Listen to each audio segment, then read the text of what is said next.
أعوذ بالله من الشيطان الرجيم. بسم الله الرحمن الرحيم. ولو فتحنا عليهم بابا من السماء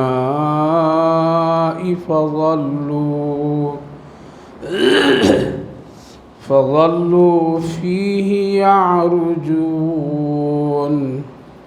لقالوا إنما سكرت أبصارنا بل نحن قوم مسحورون ولقد جعلنا في السماء بروجا وزيناها للناظرين وحفظناها من كل شيطان رجيم إلا من استرق السمع فأتبعه شهاب مبين والأرض مددناها وألقينا فيها رواسي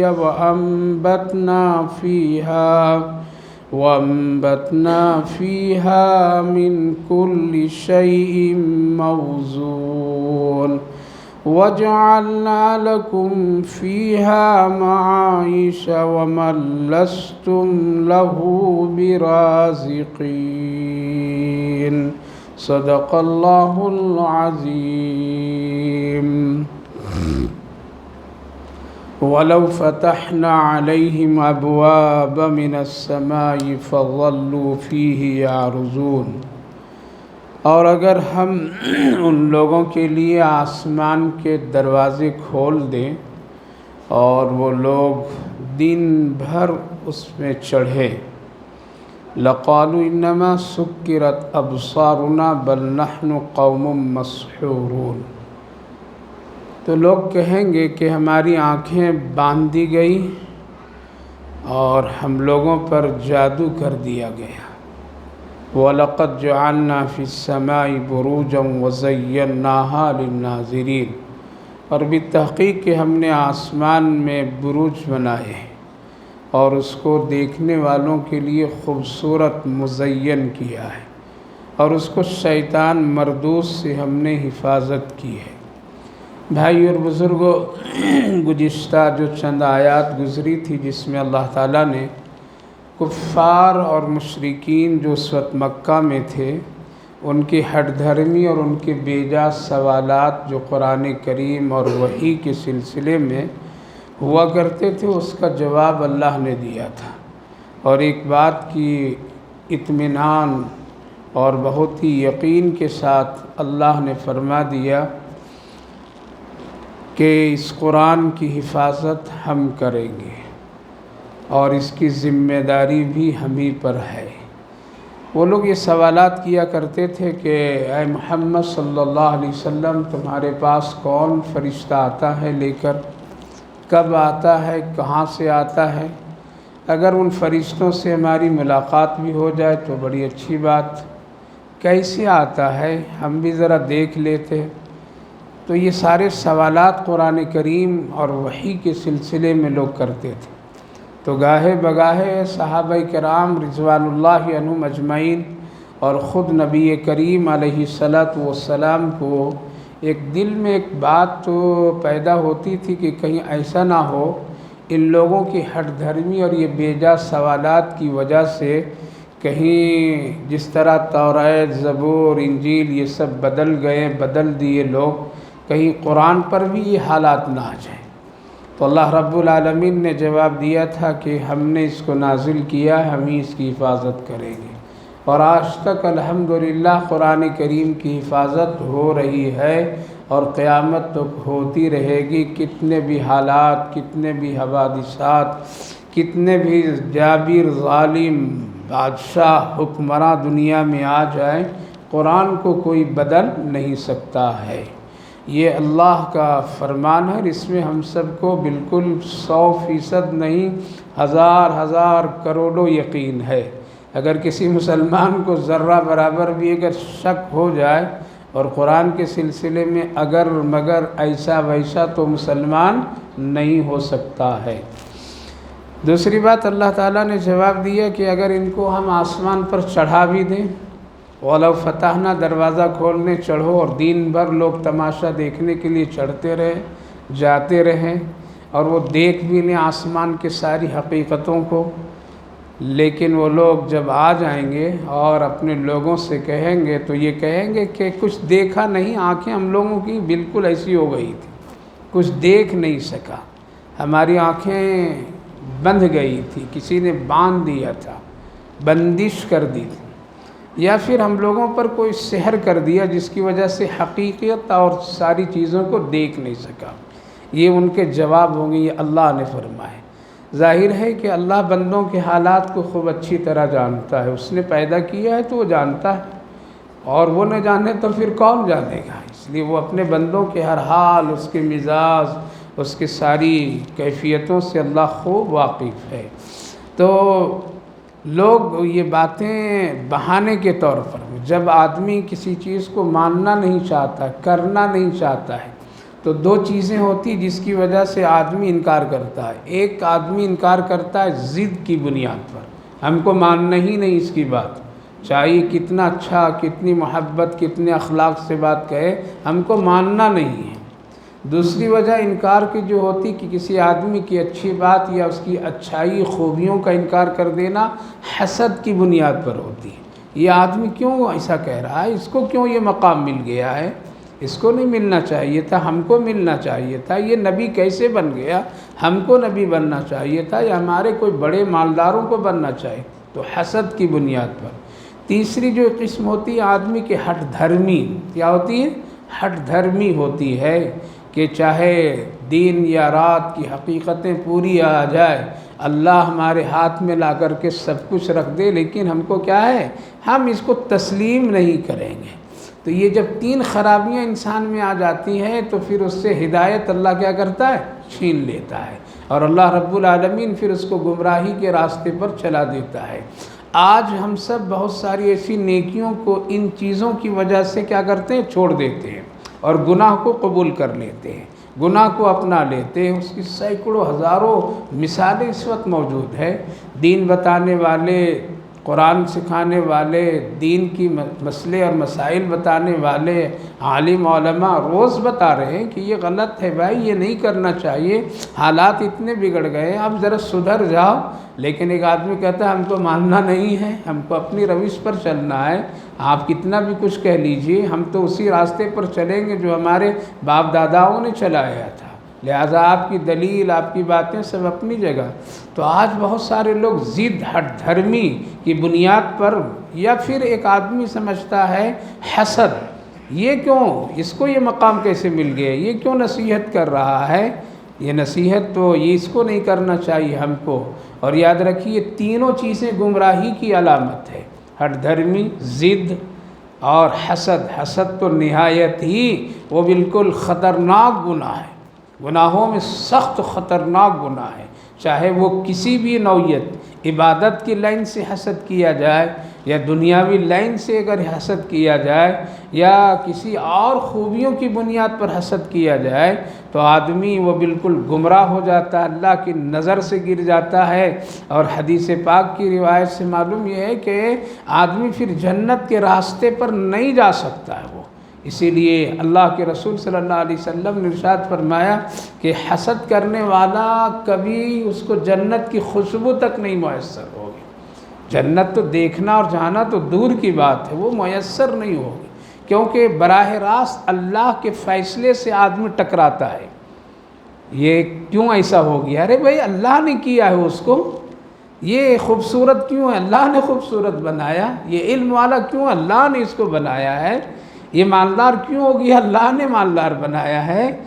تو اللہ کے فیصلے سے ایک آدمی مقابلہ کرتا ہے، اور ظاہر ہے کہ جب اللہ کے فیصلے سے اور اس کے حکم سے مقابلہ کرے تو اس سے بڑا ظالم اور کون ہو سکتا ہے۔ اسی لیے ان تین چیزوں میں بہت بچنا چاہیے، ضد پر اڑے نہیں رہیے، حق بات آ جائے قبول کر لیجیے۔ قبول کر لیجیے۔ تھا اس زمانہ تھا، جاہلوں کا زمانہ تھا، جہالت کا زمانہ تھا، لوگ نہیں دین سمجھ پاتے تھے، اب ہم سمجھ رہے ہیں تو ہم کو قبول کرنا ہے، نہ کہ اسی ہٹ دھرمی میں بیٹھے رہیں گے تو پھر بڑا نقصان ہوگا۔ اسی طرح ضد نہیں کرنا چاہیے، ہٹ دھرمی نہیں کرنا چاہیے۔ کفار و مشرکین کے جو بڑے بڑے سردار جو نبی سے بہت قریب رہے اور نبی کریم علیہ والسلام کی بہت ہی قریب ہو کر کے ساری خوبیوں کو دیکھیں وہ لوگ، لیکن یہی 3 چیزیں ان کو کیا کیا؟ گمراہ کر دیا اور جہنم ہمیشہ کے لیے چلے گئے۔ تو اللہ رب العالمین نے فرمایا اگر ان کو ہم کیا کریں؟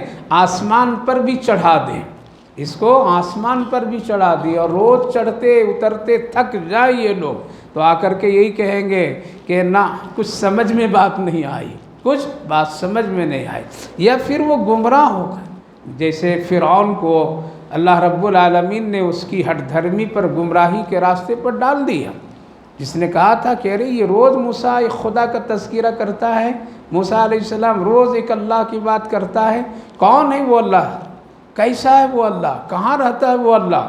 اے حامان ذرا ایک بہت اونچا مینار بناؤ، یعنی محل ایک بناؤ، سیڑھی لگاؤ اس پر، ہم ذرا آسمان کے قریب جا کر کے دیکھیں گے، اس خدا کو ڈھونڈیں گے، ذرا پتہ لگائیں گے، اور اگر ہوگا تو پھر اس کو وہیں ختم کر کے آ جائیں گے۔ قرآن کریم پڑھیے 20ویں جز میں اللہ نے تذکرہ کیا، 24ویں جز میں تذکرہ کیا، یا حامان ابن لی صرحا لعلی اطلع الی الہ موسیٰ وَإِنِّي لَأَظُنُّهُ كَاذِبًا، ہم تو جھوٹا سمجھتے، ایسا ہو نہیں سکتا ہے، اس لیے اس پوری دنیا میں اس وقت میرے علاوہ اور کوئی نہیں ہے، میں انا ربکم الاعلی، میں خدا ہوں، سب کی ضرورتیں ہم پوری کرتے ہیں، تو ایک موسیٰ کا خدا کہاں سے آ گیا؟ اس لیے ایک سیڑھی لگاؤ، اونچا ایک مینار بناؤ، ہم چڑھیں گے۔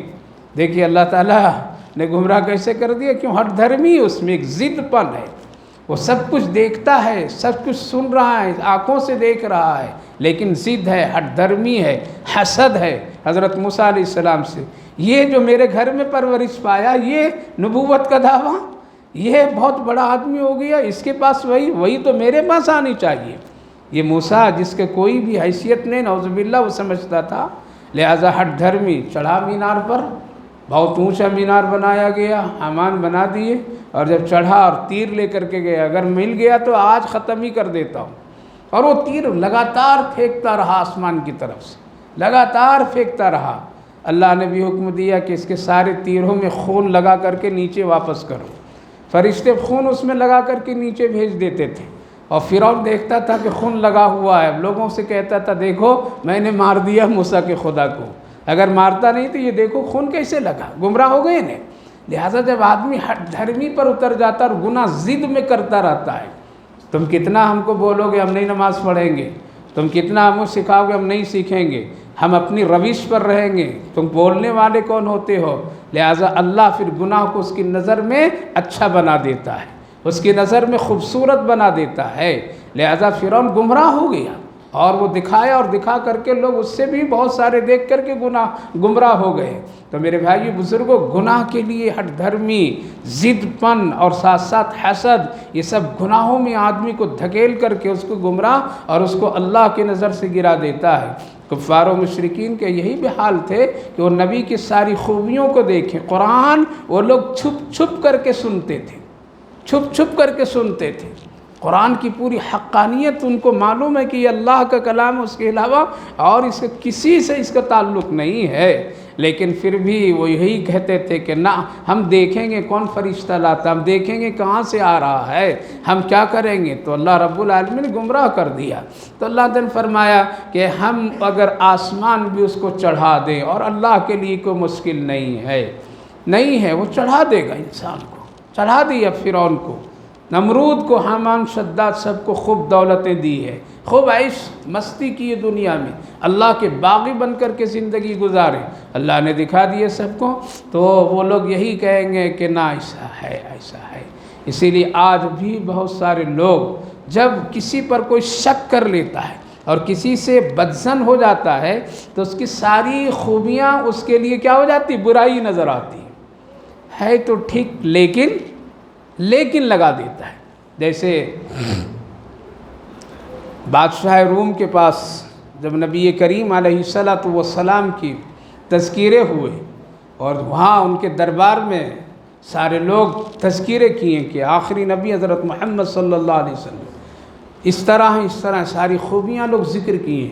تو اس بادشاہ نے پوچھا کہ یہ پہلے بتاؤ، اور اس میں مکے کے لوگ بھی موجود تھے، وہاں پر سارے لوگ موجود تھے، مدینے کے لوگ بھی موجود تھے، اور اس پورے دربار میں لوگ تھے، یہاں تک کہ ابو سفیان کا تذکرہ وہ بھی موجود تھے. نبی ایسے ہیں، ان کی یہ اخلاق، ان کی یہ خوبیاں، ساری چیزیں. تو بادشاہ نے پوچھا اس کے ماننے والے کون لوگ ہیں؟ تو لوگوں نے کہا کہ سب سے کمتر لوگ ان کے اتباع کرنے والے، کمتر مطلب غریب لوگ ہیں. اسلام کو ہمیشہ غریبوں سے تقویت ملی ہے. کس سے ملی ہے؟ غریبوں سے تقویت ملی ہے. بعد میں مالدار جب مسئلے بانے تب مال لگائے. پہلے بلال حبشی آئے، صہیب رومی آئے، یہ سب سے اللہ نے مجاہدے کروائے پہلے. تو غریبوں کو ایک طبقہ. تو اس نے کہا کہ ان کے ماننے والے کون لوگ ہیں؟ غریب طبقے کے لوگ ہیں. بادشاہ پڑھا لکھا تھا، سمجھدار تھا، کہا کہ یہ حق کی علامت ہے. کیا ہے؟ یہ حق کی علامت ہے. ہمیشہ نبیوں کو اطاعت اور تابعداری اور ماننے والے غریب ہی لوگ ہوتے ہیں. تو لگ رہا ہے کہ یہ واقعتاً نبی ہیں، اس لیے کہ ان کی اتباع کرنے والے کون ہیں؟ غریب. بہت ساری خوبیوں کے بعد اچھا کبھی بتاؤ کوئی بھی جھوٹ انہوں نے بولا؟ لوگوں نے کہا کبھی بھی نہیں جھوٹ بولا، دیانت، امانت، ساری چیزیں سب ٹھیک ہے. تو ان میں سے ایک بولا کہ ہاں ایک ایسا واقعہ ہے، اس سے اندازہ آپ لگائیے کہ ایک دن وہ کہنے لگا کہ میں ایک رات میں آسمان پر چلا گیا، عرش پر چلا گیا، اللہ سے ملاقات ہوئی اور پھر وہاں سے واپس آ گئی. راتوں رات زمین آسمان کا یہ سفر کرنے کا وہ دعویٰ کرتے ہیں، یہ دعویٰ کرتے ہیں. اس سے اندازہ ہوتا ہے کہ یہ جھوٹ دعویٰ ہے. دیکھیے ساری خوبیاں اپنی جگہ، لیکن لگا دیا. اسی لیے کہ یہودی نے حضرت عمر رضی اللہ عنہ کی شان میں ایک بڑی شاندار کتاب لکھی. علماء لکھتے ہیں کہ بہت ہی شاندار کتاب لکھی، اور ان کے تمام عدل و انصاف، ان کی تمام تقوی، طہارت اور ان کی ساری خوبیوں کو خوب ذکر کیا. لیکن آخر میں ایک جملہ لکھ دیا، ہاں کبھی کبھی یہ عدل میں تھوڑا سا چپ کر دیتے تھے. کیا ہو گیا؟ پوری کتاب کو انہوں نے اور پوری زندگی کو دھکیل کر کے رکھ دیا. تو میرے بھائیو بزرگوں، جب آدمی ماننے والا نہیں ہوتا اور اس کے دل پاک نہیں ہوتے ہیں تو اچھائیاں ان کو خراب نظر آتی ہے اور برائیاں ان کو اچھا. جب آپ کے دل میں یہ احساس ہو کسی کے سلسلے میں، چاہے بھائی کے سلسلے میں، بہن کے سلسلے میں، بیوی کے سلسلے میں، رشتہ داروں کے سلسلوں میں، عالم علماء کے سلسلے میں، کبھی ان کی اچھائیاں خراب نظر آنے لگے اور ان کی غلطیوں پر آپ کو ذرا ابھار نظر آنے لگے، سمجھ لیجئے میرے دل پر شیطان کی حکومت ہو رہی ہے. شیطان حکومت کر رہا ہے. اس لیے اچھائیوں کو شیطان اچھا نہیں پیش کرتا ہے، وہ گناہ کو اچھا پیش کرتا ہے. تو اللہ تعالیٰ فرمائے کچھ بھی کر لیجئے میرے نبی، آسمان پر چڑھا دوں، آسمان دکھا دوں، سب کچھ کرا دوں، اب یہ ماننے والے نہیں، چھوڑ دیجئے، ان کا معاملہ ہم طے کریں گے. پھر ایک سوال یہ پیدا ہوا کہ کیا آسمان پر آدمی چڑھ سکتا ہے؟ کیا ایسا کوئی راستہ اللہ نے دروازے آسمان میں بنائے ہیں کیا؟ اللہ فرما رہا وَلَقَدْ جَعَلْنَا فِي السَّمَاءِ بُرُوجًا وَزَيَّنَّاهَا لِلنَّاظِرِينَ. ہاں ہم نے آسمان میں بروج بنائے. بروج یعنی راستے ہم نے رکھے ہیں، اور دیکھنے والوں کے لیے آسمان بڑا خوبصورت ہے یا نہیں ہے؟ آسمان کی جو حقیقت اور اس کی خوبصورتی جب کبھی کبھی پہاڑوں، جھرنوں، جھیلوں میں دکھائی دیتے ہیں تو کتنا حسین اور خوبصورت ہوتا ہے، اور وہاں تک کسی کی پہنچ نہیں ہے. اب یہ سوال یہ ہوا کہ آسمان میں دروازے ہیں؟ ہاں ہیں. فرشتے روز آتے جاتے ہیں نا، ساتوں آسمان پر چلے جاتے ہیں فرشتے. اس میں دروازہ وَالسَّمَاءِ ذَاتِ الْحُبُكِ، سورہ ذریات میں اللہ رب العالمین نے فرمایا آسمان میں دروازے ہیں، لیکن یہ اللہ کی قبض قدرت میں ہے. یہ نہیں کہ ہم لوگ حکومت اور طاقتوں سے اس کو کیا کریں، کھول لیں اور اس کو کچھ کر دیں. نہ، اللہ کے حکم سے وہ دروازے کھلتے ہیں، فرشتے آتے جاتے ہیں، مرنے والے کی روح وہاں تک پہنچتے ہیں. یہ تو بالکل ثابت ہے، حدیثوں سے ثابت ہے کہ فرشتے کا آنا جانا ہے. جیسا ایک واقعہ میں نے کبھی سنایا تھا کہ ایک صحابی رسول صلی اللہ علیہ وسلم انس بن مالک رضی اللہ عنہ تھے، جو تاجر تھے، وہ طائف کے راستے سے، یمن سے، اس طرف سے وہ تجارت کے سامان لے کر کے مدینہ طیبہ آیا کرتے تھے۔ ایک مرتبہ راستے میں کسی نے ان کو روک لیا، ڈاکوؤں نے، اور کہا کہ مجھے مال بھی چاہیے اور جان بھی چاہیے۔ اس لیے ہم لوگ جب کسی کا مال لیتے ہیں تو جان بھی لیتے ہیں، کیوں؟ اگر جان چھوڑ دیں گے تو ہمارا ٹھکانہ بتا دیں گے، اس لیے دونوں کام کر دیتے ہیں ہم لوگ۔ اس لیے آپ مال بھی دے دو اور جان اپنی دے دو، تجھے قتل کر دیں گے۔ حضرت انس بن مالک رضی اللہ عنہ نے کہا کہ نہ بھائی، مال لے لو، جان چھوڑ دو، ہم تمہاری چیزیں، تمہارے ٹھکانے کچھ نہیں بتائیں گے، ہم اپنی مقدر کو سمجھ لیں گے، چلو لو، تمہارا نفع فائدہ ہو جائے لے لو۔ پرواہ نہیں کرتے تھے ہم لوگ۔ کہا کہ نہیں، ہمیں شک ہے، کہیں بتا دو گے؟ نہیں مانے وہ لوگ، اور ان کو قتل کرنے کے لیے ان کو تیار ہو گئے وہ لوگ۔ کہا کہ اچھا 2 ہی رکعت نماز پڑھنے دے دو، 2 رکعت نماز۔ کیوں؟ اللہ نے فرمایا ہے یا ایھا الذین آمنوا استعینوا بالصبر والصلاۃ، تو میری مدد اگر فوری چاہتے ہو تو نماز کے ذریعے سے میری مدد حاصل کرو، نماز ہی سے میری مدد تجھے مل سکتی ہے۔ گویا کہ مدد کے لیے ایک بہت بڑا ہتھیار ہے نماز، اس ہی کے ذریعے سے اللہ کی قربت حاصل ہوتی ہے۔ کہا کہ 2 رکعت نماز پڑھ لو، ٹھیک ہے پڑھ لو، لیکن جلدی پڑھنا۔ آگے جلدی پڑھوں گا۔ انہوں نے سجدے میں گئے، پہلے ہی سجدے میں ایک دعا پڑھی، سجدے میں دعا۔ نفل نماز میں آپ کوئی بھی دعا سجدے میں کر سکتے ہیں، مسئلہ جان لیجیے، فرض میں نہیں۔ فرض میں جو ہے تسبیح کیا ہے؟ اللہم بسمک واموت واحیا، سجدے میں جا کے سو جانا ہے۔ لوگ تو کبھی کبھی دعا پڑھ کے سو جاتے ہیں، خاص کر کے جمعہ میں سو جاتے ہیں، وہ دعا پڑھ کے آتے ہیں خطبے میں سونا شروع کر دیتے ہیں۔ تو سبحان ربی الاعلیٰ، فرض کی نماز میں آپ یہی پڑھ سکتے ہیں، 3 سے زیادہ جتنا چاہے پڑھیں، اور امام کے پیچھے تو امام کتابیں پڑھتے رہیے آپ۔ لیکن اگر نفل نماز ہے، تہجد ہے اور دوسری کوئی نماز ہے، تو سجدے میں آپ کوئی دعا عربی کر سکتے ہیں، یا اللہ کے ناموں میں کوئی نام کا وظیفہ بھی وہاں پڑھ سکتے ہیں۔ جیسے نبی کریم علیہ الصلوۃ والسلام تہجد کی نماز میں یا حی یا قیوم کا وظیفہ پڑھتے تھے سجدے میں، اور یہ بہت ہی اہم دعا ہے، بہت ہی اللہ کی ناموں کی ایک بہت ہی عظمت ہے اس میں، یا حی یا قیوم، جو آپ نے خصوصاً بدر کے لڑائی جنگ کے موقع پر آپ سجدے میں اس کو کثرت سے پڑھے تھے۔ تو آپ کوئی بھی دعا کر سکتے ہیں، پڑھ سکتے ہیں عربی میں، لیکن اردو میں نہیں۔ بعض فرماتے ہیں علماء کرام کہ دل سے کر سکتے ہو، لیکن زبان سے اردو اور اپنی زبان میں نہیں لا سکتے ہو، یہ مسئلہ ہے۔ اس لیے وہ دعا کی قریب وقت ہوتا ہے اور بندہ اپنے حال اپنے رب سے کہنا چاہتا ہے، لہذا دعا کر سکتے ہیں کوئی۔ انہوں نے ایک دعا پڑھی اور اپنی زبان میں یہ کہا، قرآن کی دعا، یا ارحم الراحمین، کیا کہا؟ یا ارحم الراحمین، آپ تو بہت رحم کرنے والے ہیں نا، رب اغفر وارحم وانت خیر الراحمین، اے اللہ آج میں آپ کا رحم کا محتاج ہوں، اگر ایسے موقع پر رحم نہیں کریں گے تو پھر کریں گے کب؟ انہوں نے اپنے دل کے درد اور اس سے عاجزی سے انہوں نے جب کہا تو عرش سے حکم ہوا، اے فرشتہ جاؤ جلدی اس کا کام کرو۔ حدیث پاک میں کہ فرشتے نے 7ویں آسمان سے جواب دیا، رک جاؤ میں آ رہا ہوں، اور یہ آواز وہاں سے اس دشمنوں کو سنائی تھی۔ اب یہ لوگ جو تلوار اٹھا کر کے تھے دیکھنے لگے ادھر ادھر، کہہ رہے بھائی کون ہے جو کہہ رہا ہے کہ میں آ رہا ہوں؟ بہت ادھر ادھر دیکھنے لگے، ان لوگوں کو بھی ڈر محسوس ہونے لگا، کون ہے جو اتنی کڑک آواز سے بول رہا آ رہا ہوں؟ پھر دیکھے کہ لیکن خاموش ہو گئے، شاید ہی جنگل میں کوئی اس طرح کی آواز ہوتی ہوگی، چلو۔ پھر اسے کہا کہ اٹھو جلدی، پھر آواز آئی، رک جاؤ میں آ رہا ہوں۔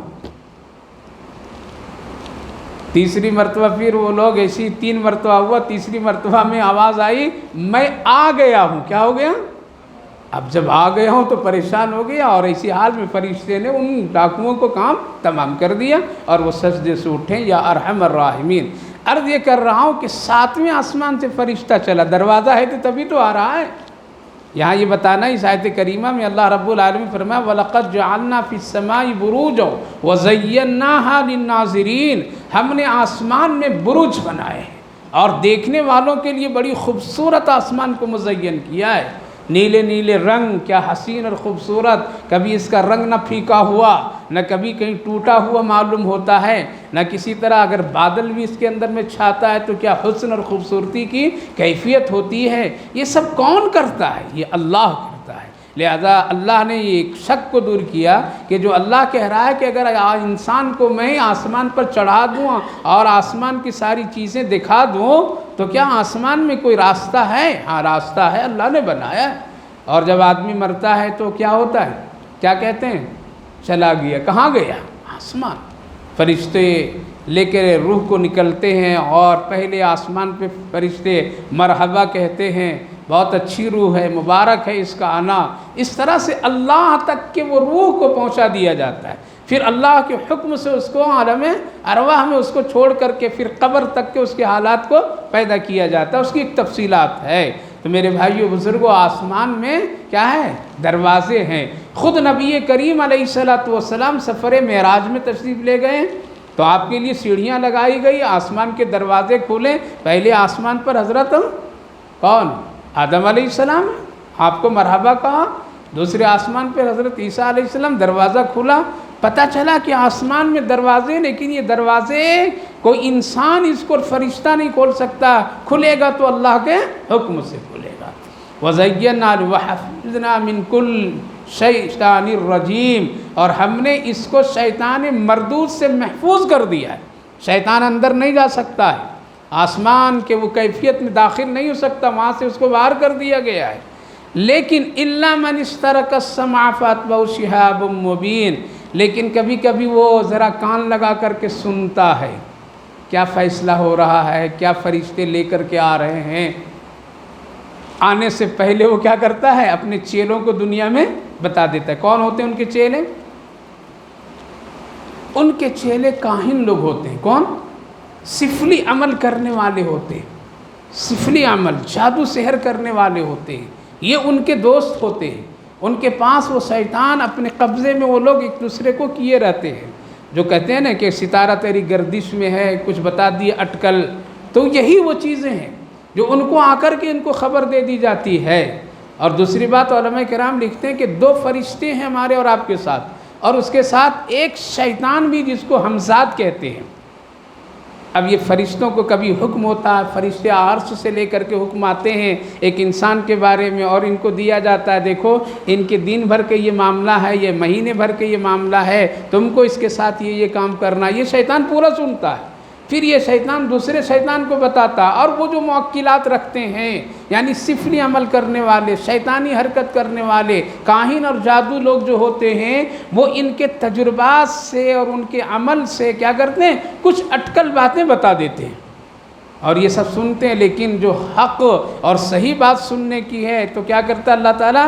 إِلَّا مَنِ اسْتَرَقَ شِهَابٌ مُّبِينٌ، ایک ستارہ ہے بہت واضح چمکتا ہوا، جو ہی شیطان وہ کان لگاتا ہے، شیطان کو وہ ستارہ توڑ کر کے اس کو مارتا بھگا دیتا ہے۔ یہ ایک واقعہ ہوا، اس سے پتہ چلا کہ آسمان میں کیا ہے؟ دروازے ہیں۔ اسی لیے اللہ نے فرمایا تم چڑھتے جاؤ، پھر بھی اگر اس کے حق میں ہدایت نہیں ہے اور یہ ہٹ دھرم ہے تو اس کو کوئی بھی چیز اچھی نہیں لگے گی، کوئی بھی چیز۔ اس سے بھی کوئی اور واضح چیز ہوگی کفار و مشرکین کے لیے کہ جب 14ویں کی چاند بالکل شباب پر، اور اللہ کے رسول صلی اللہ علیہ وسلم سے جب مطالبہ کیے کہ چاند دو ٹکڑا کر دو ذرا دیکھیں، اللہ کے رسول صلی اللہ علیہ وسلم اللہ کے حکم سے اشارہ کیے اور چاند دو ٹکڑا ہوا نہیں۔ پوری دنیا کے لوگ دیکھیں، پوری دنیا کے لوگ دیکھیں کیا کہا ابو جہل اور تمام مکے والے؟ محمد کا جادو تو چاند پر بھی چل گیا۔ تو میرے بھائیو بزرگوں، جب آدمی ہٹ دھرم ہو جاتا ہے تو اس کو کوئی بھی چیز اچھی نہیں لگی، مسجد اچھی نہیں لگے گی، اذان اچھی نہیں لگے گی، قرآن کی تلاوت اچھی نہیں لگے گی، بڑوں کی عزت احترام اچھی نہیں لگے گی، داڑھی اچھی نہیں لگے گی، اسلامی لباس اس کو اچھا نہیں لگے گا، سنت کی طرح بیٹھ کر کے کھانا پینا اس کو اچھا نہیں لگے گا۔ کیوں؟ اس کے دل سے وہ نور ہدایت اللہ اس کی ہٹ دھرمی، ضد، حسد کی بنیاد پر نکال دیتا ہے۔ آگے اللہ فرمایا آسمان کا تو یہ تذکرہ اللہ نے کیا، آسمان کے مقابلے میں کیا ہے؟ کچھ ہے اس کے مقابلے میں؟ نہیں ہے، ہر چیز کا ایک جوڑ ہے، کیا ہے؟ رات ہے تو اس کے مقابلے میں بولیے نا، روزہ ختم ہو گیا بولا کرو، کیا ہے؟ رات کے مقابلے میں دن، روشنی کے مقابلے میں اندھیرا، اندھیرے کے مقابلے میں روشنی، آسمان کے مقابلے میں زمین، کیا ہے؟ زمین۔ اللہ زمین کے بارے میں بول رہا ہے وَلَقَدْ وَالْأَرْضَ مَدَدْنَاهَا وَأَلْقَيْنَا فِيهَا رَوَاسِيَ وَأَنبَتْنَا فِيهَا مِنْ كُلِّ شَيْءٍ مَوْزُونٍ، اور ہم نے زمین کو بچھونے کی طرح بچھا دیا ہے۔ زمین کیا ہے؟ سائنسداں کیا کہتے ہیں کہ زمین کیا ہے؟ گول ہے، اور حقیقت میں زمین گول ہے۔ زمین چلتی رہتی ہے، سورج نہیں چلتا ہے، کیا چلتی ہے؟ ہم لوگ کیا سمجھتے ہیں؟ سورج چل رہا ہے، دیکھنے والے سمجھ رہے ہیں سورج چل رہا ہے، سورج ایک جگہ نکلتا وہیں ٹھہرا رہتا ہے۔ زمین چلتی ہے اور روز چل رہی ہے زمین، وہاں سورج اس حصے کو چھپا دیتے جب کوئی اس کے سامنے آڑ آ جاتا ہے تو کیا ہو جاتا ہے؟ وہاں رات ہو جاتی، ادھر دن ہو جاتا ہے۔ تو سورج نہیں چلتا ہے کہ ادھر سے ادھر پھرتا رہتا ہو، یہ وہ ایک جگہ اللہ رب العالمین نے اس کو نکال کر ٹھہرا دیتا ہے۔ ہاں ہمارے اور آپ کے لیے دیکھنے میں لگتا ہے کوئی نکل رہا ہے، ڈوب رہا ہے، لیکن حقیقت میں جو قرآن کی طرف سے اللہ کا یہ اعلان ہے اور وہ یہ ہے کہ زمین چلتی رہتی، وہ گھومتی رہتی، کبھی کوئی حادثات، زلزلے، تو کبھی وہ حالات بدلتے ہیں، اس کی وجہ سے ایسا ہوتا ہے۔ تو اللہ نے فرمایا ہم نے زمین کو کیا بنایا؟ بچھونے کی شکل میں، یعنی ہم اور آپ جہاں بھی رہتے ہیں برابر ہموار زمین لگتی ہے، اور وہاں بہت ہی بالکل برابر کی کیفیت میں ہوتی ہے، وہاں جو چاہتے ہیں ہم لوگ کر لیتے ہیں، جو چاہتے ہیں بنا لیتے ہیں۔ مددنا وَأَلْقَيْنَا فِيهَا رَوَاسِيَ، اور اس زمین کو میں نے مضبوط اور ٹھہرنے کے لیے بڑے بڑے پہاڑ رکھ دیے۔ کیا ہے؟ پہاڑ۔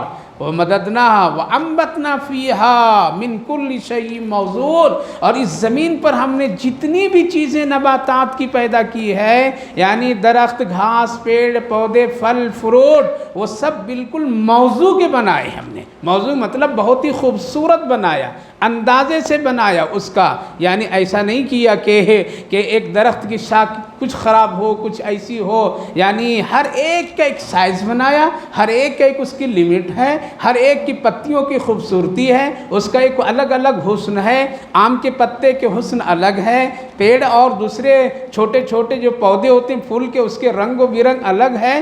اللہ نے اس کو ٹھکانے سے بنایا، ایسا نہیں ہے کہ اس کو خراب، تاکہ آدمی دیکھے تو خراب اس کو نہ لگے۔ مثال کے طور پر میں اگر کوئی آدمی ایک درخت کو دیکھتا ہے، جو مثال اس کو یوں سمجھیے کہ خربوزہ تربوزہ دیکھیں نا، اس کا جھاڑ اللہ رب العالمین نے اندازے سے بنایا، ٹھیک بنایا نہ بنایا؟ نہیں، ٹھیک نہیں، پھل اس کا اتنا بڑا ہے تو اس کا شاخ بھی موٹی موٹی ہونی چاہیے تھی۔ اللہ کیا کہہ رہا ہے؟ ہم نے اندازے سے بنایا ہے۔ کیا کیا ہے؟ ہم نے ٹھیک بنایا ہے۔ تم چاہے کچھ بھی کہو، ہم ٹھیک بنائے۔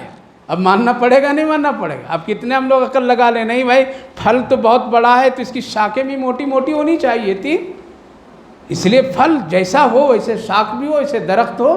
لیکن یہاں پر اللہ رب العالمین نے پھل بڑا بڑا رکھ دیا اور شاخیں بالکل کم باریک باریک رکھ دیے۔ ہم اور آپ کہیں گے کہ نہیں، انداز ٹھیک نہیں ہے۔ اس کے مقابلے میں بڑے بڑے درخت ہیں لیکن اس کے پھل بالکل چھوٹے چھوٹے ہیں۔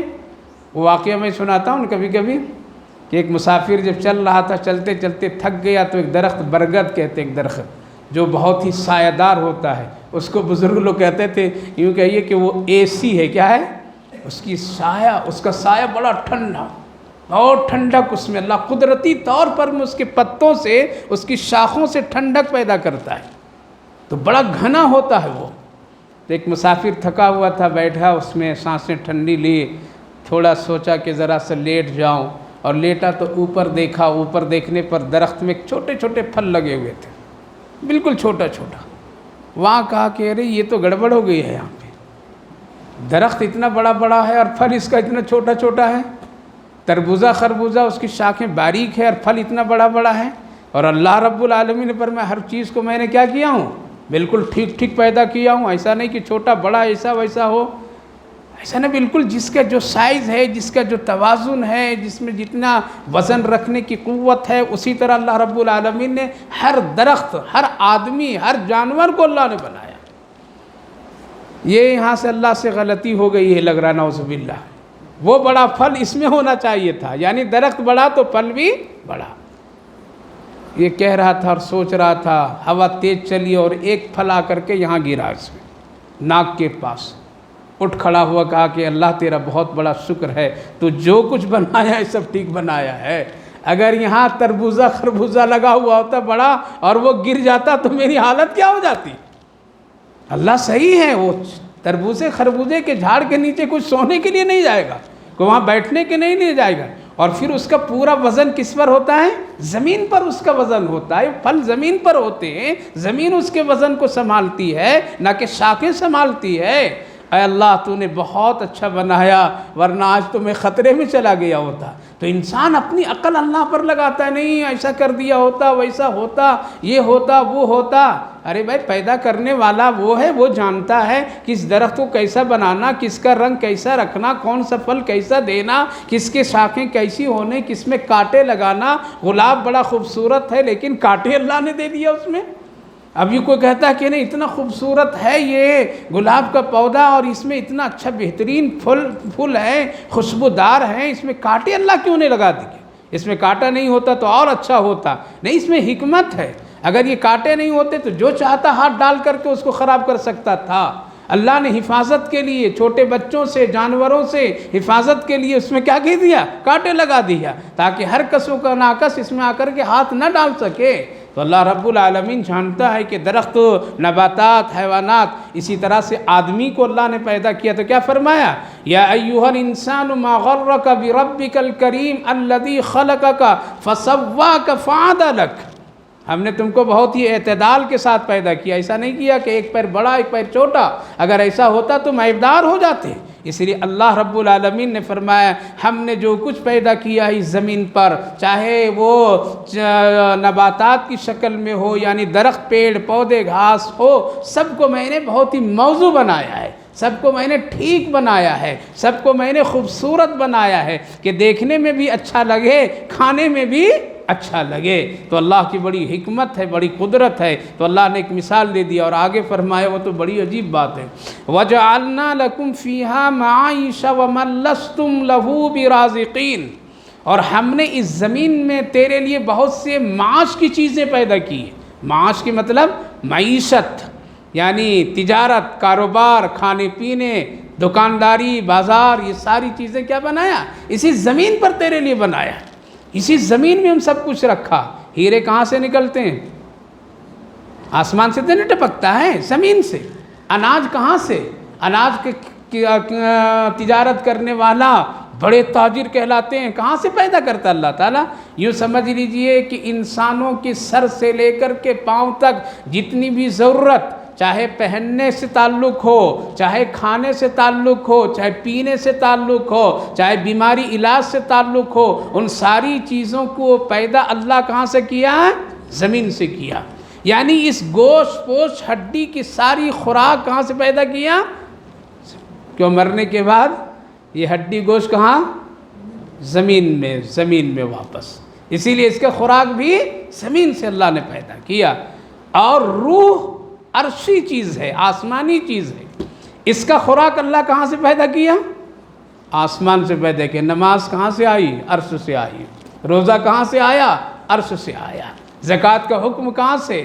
گویا کہ روح کی جو غذا ہے وہ آسمانی ہے، اور بدن ہمارے خون، گوشت پوش ہڈیوں کے جو غذا ہے وہ زمینی ہے۔ اس لیے مرنے کے بعد انسان زمین میں دفن ہوتا ہے اور روح اوپر چلی جاتی ہے۔ تو اللہ تعالیٰ نے اس زمین میں ہمارے لیے معیشت، تجارت، کاروبار، دکانداری، پڑھنا لکھنا سارا سسٹم بنایا ہے زمین پر، ساری چیزیں زمین پر۔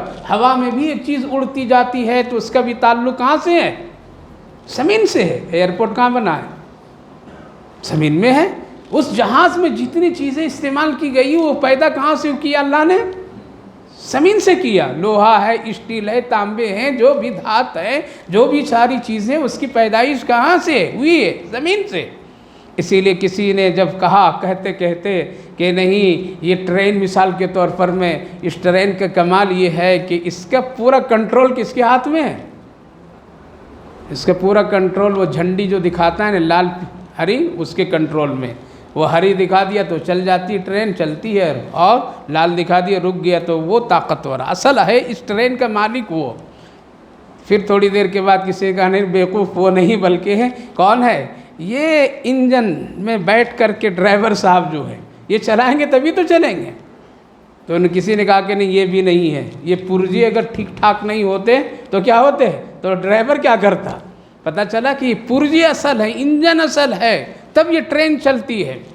تو کسی نے کہا کہ یہ بھی اصل نہیں ہے بلکہ اس کا پیدا کرنے والا اصل ہے، اور وہ کون ہے؟ سائنسداں، لوہا سائنسداں پیدا کی۔ ہاں، اللہ نے قرآن کریم میں ایک سورہ حدید نازل فرمایا اور فرمایا لوہا میں نے، دھات میں نے بنائی۔ لہٰذا سائنسداں تب تحقیق کرتا ہے جب اس کے سامنے ایک چیز ہوتی ہے۔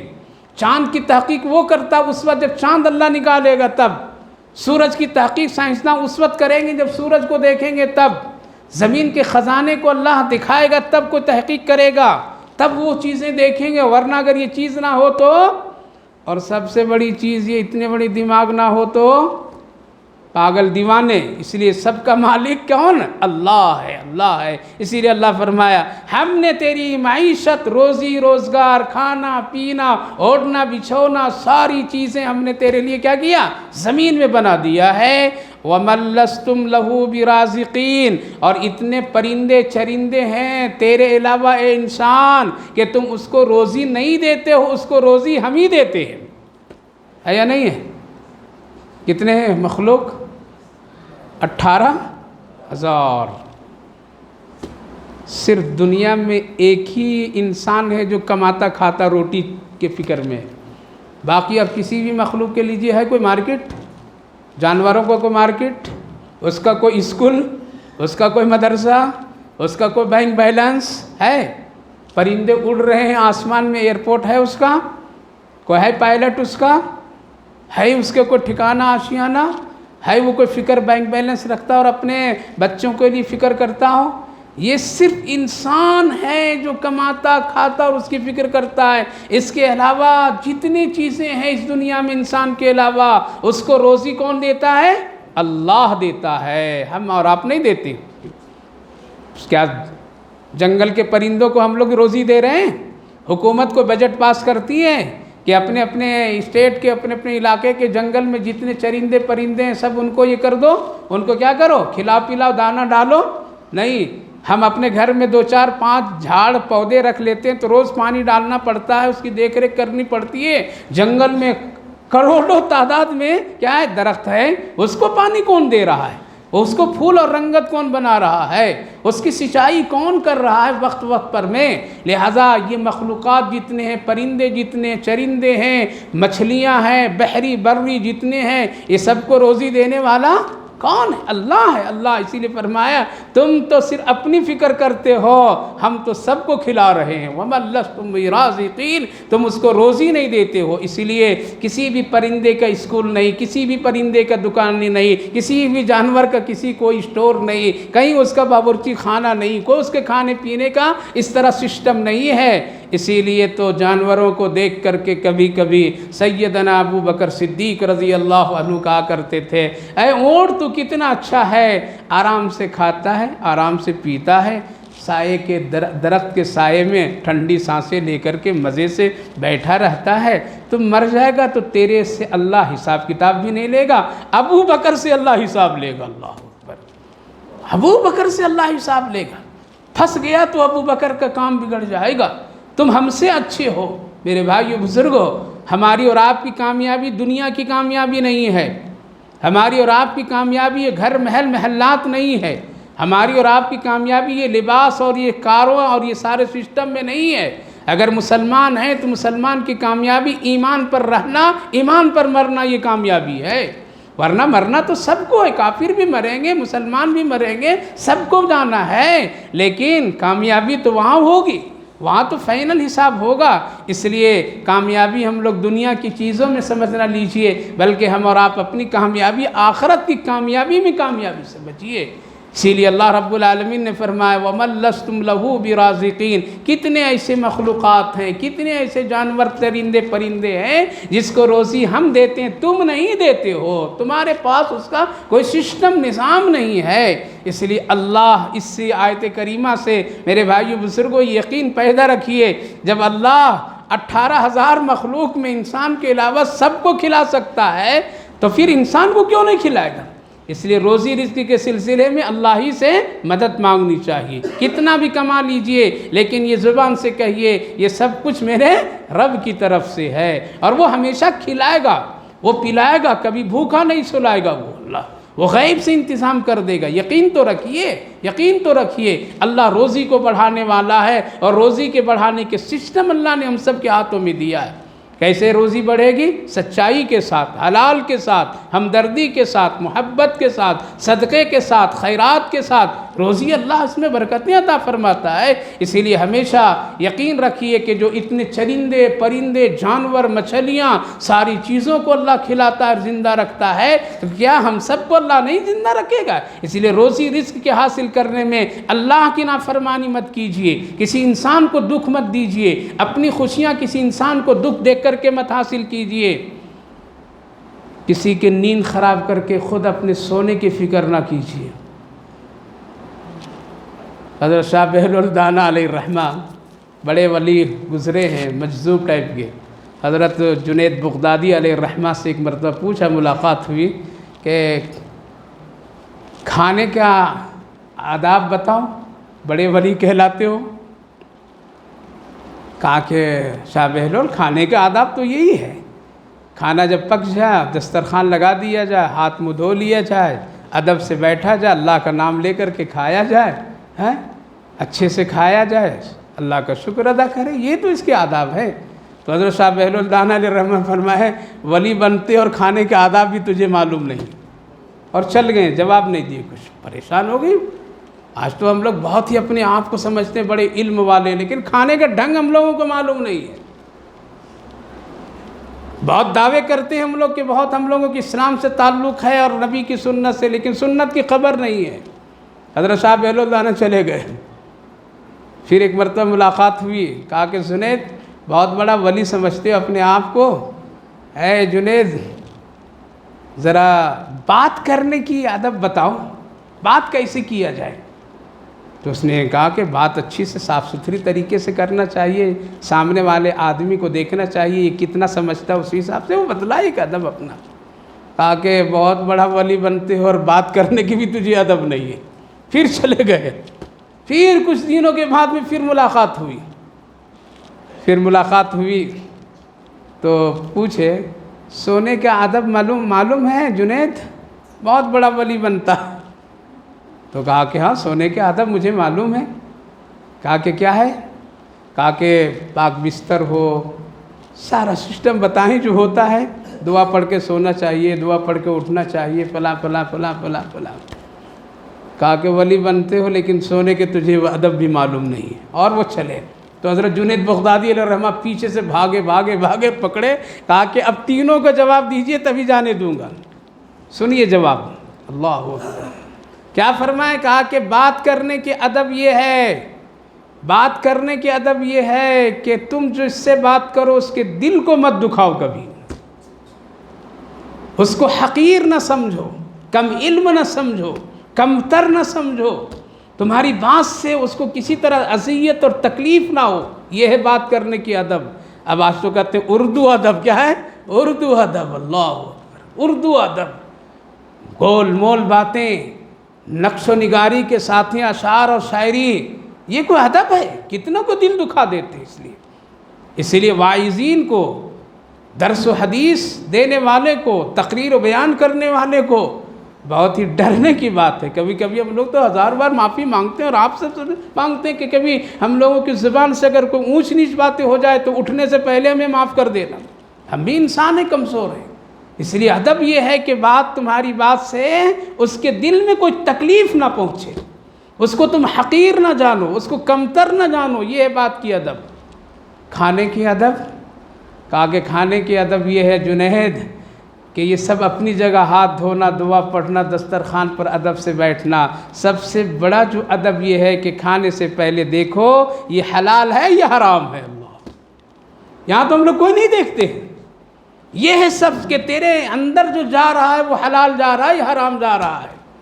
ادب ہے، بہت بہترین دسترخوان لگا ہوا ہے، ٹھنڈی ٹھنڈی ہوائیں آ رہی ہے، 10-5 خادم لگے ہوئے ہیں، لڑکے بھی ہیں لڑکیاں ہیں، بار بار پوچھ کر کے کھانا دے رہے ہیں، آپ مزے سے کھا رہے ہیں، بہت اچھا، بہت شاندار۔ لیکن کہہ رہے ہیں شاہ بہلول کہ پہلے دیکھو وہ کھانا حلال ہے یا حرام ہے، اگر حلال ہے تو یہ ادب ہے کھانے میں سے، اگر یہ حرام ہے تو کتنا اچھی جگہ ہو، کتنی اچھی جگہ ہو، یہ سب سے بدترین لقمہ ہے، کیوں جب تم اس کو کھاؤ گے تو تیری سے نمازیں چلی جائے گی، حرام جب کھاؤ گے تو زبان سخت ہو جائے گی، حرام جب کھاؤ گے تمہاری آنکھوں میں بے حیائی آ جائے گی، اولادوں تک کے اس کے اثرات مرتب ہو جائیں گے۔ تو کھانے کے ادب کیا ہے؟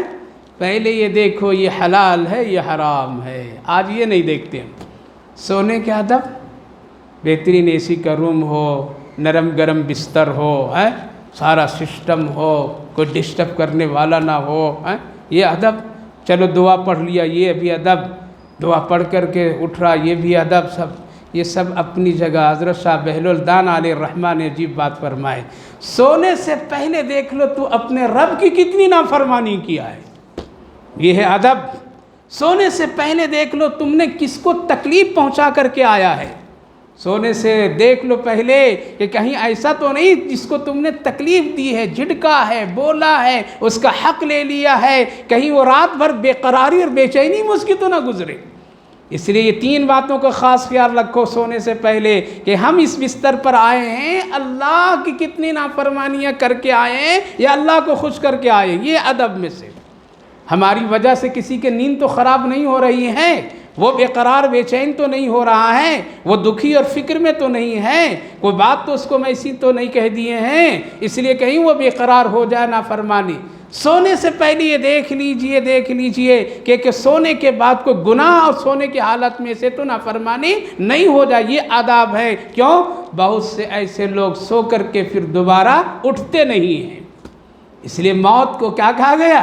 یہ نیند کی چھوٹی بہن ہے، اسی لیے روز اللہ سلاتا اٹھاتا ہے تاکہ تم موت سے باخبر رہا کرو ہمیشہ۔ اس لیے میرے بھائیو بزرگوں، آج ہم سب کی زندگیاں نافرمانیوں میں کتنی گزرتی اس کا محاسبہ کرتے رہنا چاہیے۔ اللہ ہم سب کو کھلائے گا پلائے گا، روزی رزق میں کسی کو تکلیف نہ دیجیے، کہ روزی رزق کے لیے کسی کا نیند خراب نہ کیجیے، روزی رزق میں کسی کے گھر میں بے چینی بے قرار پیدا مت کر دیجیے، بلکہ اصلاح آرام ہمدردی کے ساتھ میں کیجیے۔ کھلانے والا مالک کون؟ اللہ ہے۔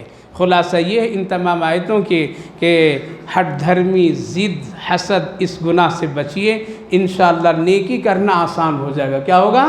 ہدایت کا ملنا آسان ہو جائے گا۔ دوسری بات، اللہ نے ہر ایک چیز کو بہت اچھی اور ڈھنگ سے پیدا کیا ہے، اللہ کی بنائی پیدا کی چیزوں میں اگر مگر نہیں کرنا چاہیے۔ تیسری بات یہ ہے، اللہ سب کو کھلاتا، ہم کو بھی کھلائے گا، اللہ ہی سے مدد مانگیے اور اللہ کی مرضی پر کھائیے پیجیے، انشاءاللہ اسی میں خیر اور بھلائی ہے۔ اللہ ہم سب کو عمل کی توفیق دے۔ اللہم صلی علی سیدنا نبینا حبیبنا مولانا محمد وبارک وسلم علیہ۔